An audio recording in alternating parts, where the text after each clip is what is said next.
जों दा इभिनिंनि दसे बेरायहैनो नागिरदों आरो जों दतमायावबो थांनो हागौ ओरै सरगा थांनानै ओरै दतमा खाथिजों थांनो नागिरदों एसे जाग्रा जाहैनो इय नायलांबाय थाबानो जाबाय स' गाइसमोन जों दा सरगा मोनफैबाय आरो ओरै सोर दं नै आंना लोगोफ्रा फंबाय बेयो दा जों थाबायलांगासिनो दङ दारि आवला गोजा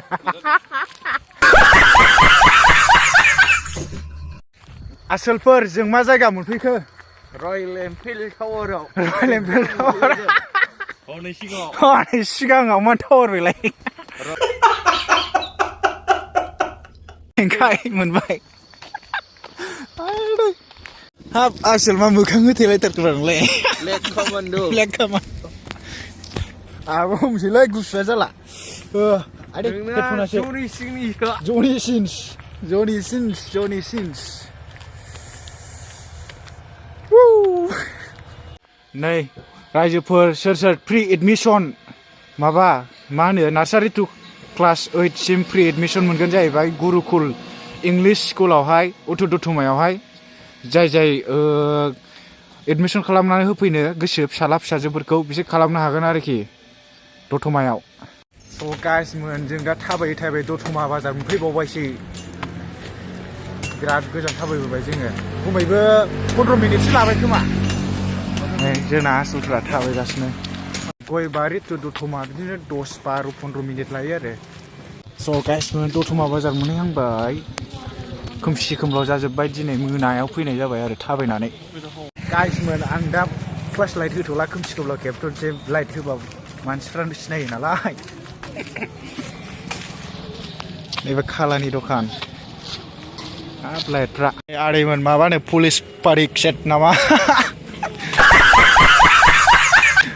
आयौ लाइट होबावबाय थैखाबायलै ओरैथिं बेरायला हैग्रा इउ एन कलेज थांग्रा नै आगैमोन बेवहायनो जाना थांसैलै माबा चावमिन ओमफ्राय सब ओमफ्राय बरासो दंलाबायो जानानै ब्लडसो बेलाय मा बुस्थु बेलाय गरला रसगल्ला गाइसमोन बेवहायनो माबा सब बायदिसिना जालानानै थांसै आरोखि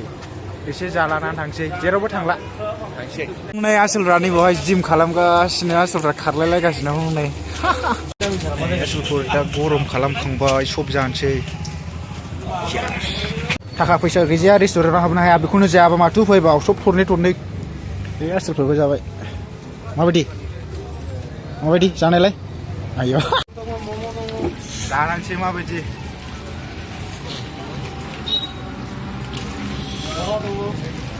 गोथाव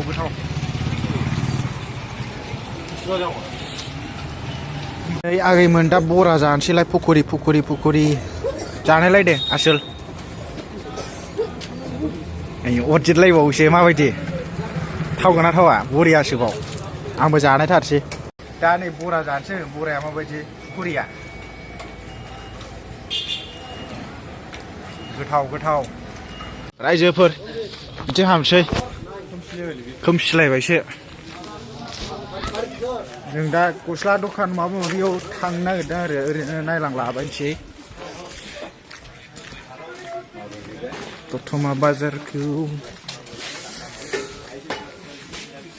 हाब आंनि ड्रेस बायबाय थाग्राफ्रा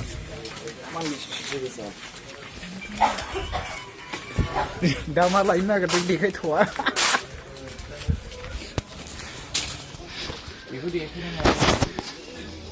जोंनि सक बियो दतमा बाजार सक होनो जों माबा सानजारिफोरनिथिं स' गाइस जाय बाजाराव ब्लग भिडिअ खालामोना बे लाजिनाय रावखौबो नायनो नाङा नोंनि केमेराल' नायनानै थाबायबाय था खोथा रायलायबाय था आरो दतमा बाजारावथ' आं जेबो मोना नै जों दा बेवहाय गान दामग्रा नायनो नागिरदों आरो गैया नै गान दामग्रा फिसा एसे नायनायदोंमोन दामानो बांद्रायो 500 थाखा नै बियो ओमफ्राय बेलाय बे 1200 थाथ'दो दे आसला जा नायहाबखादों रागा जोंदोंदां गाइसमोन जों दा थांफिनसै न'आव होथेबायलै जोंसारा बे बिल्डिंखौ मानो होथेया नों जों न'आव थांफिनसै गाइसमोन जों दा थांफिनगासिनो दं खोमसि जाजोब्बाय खुवाबो खुहां खुहां जाबाय दे नोंसोर ओरै एसे नायहर आयौ ब्लेक कामान्ड'